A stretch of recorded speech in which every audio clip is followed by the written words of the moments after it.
It's all gone now, and I'm alone.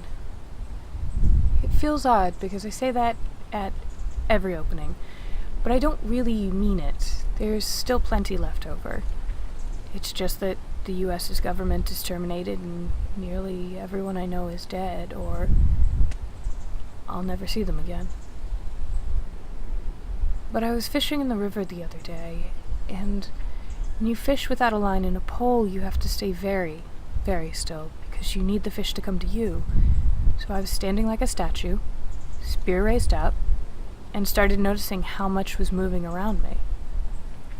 The tops of the trees swaying, the river rushing past me, small creatures in the woods calling out or rustling by.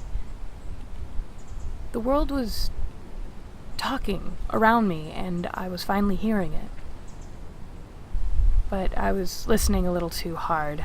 I was so startled by the fish nibbling on my toe that I nearly stabbed myself in the foot trying to catch it. Still caught it, though.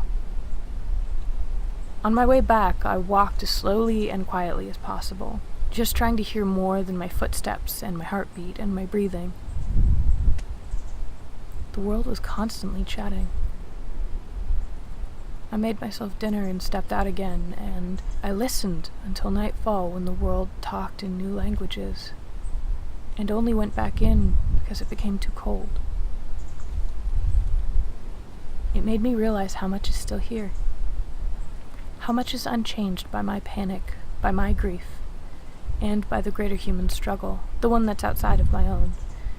It's nice to be able to melt into something so far outside myself that I can quiet the fear and sadness that traps me. I finally started trying singing too.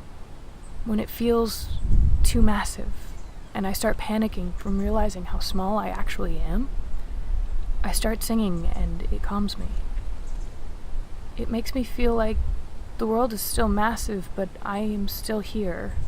That I'm still capable of fear and grief and anger, and I'm still eager to find my way back to happiness and peace and calm. And no matter how small I am in all of it, that still matters. Everything else is talking, so it's nice to chime in with the drone of the world around me. When I sing, the animals stop chatting, though. It's a lot of the noise, too. When I'm silent for a long time and everything chimes back in, the cacophony of calls comes back and I can kind of start picking out different creatures from all of it. I can hear my voice echo off the mountains in some places. I can hear the river from so far in the forest that sometimes I wonder if there isn't more than one stream around me. I breathe easier. The dreams are getting more pleasant. I don't fear the things that scratch in the woods at night, and that might be because of the thorn bushes I've been replanting and growing around the house, but I think that sense of security is only superficial.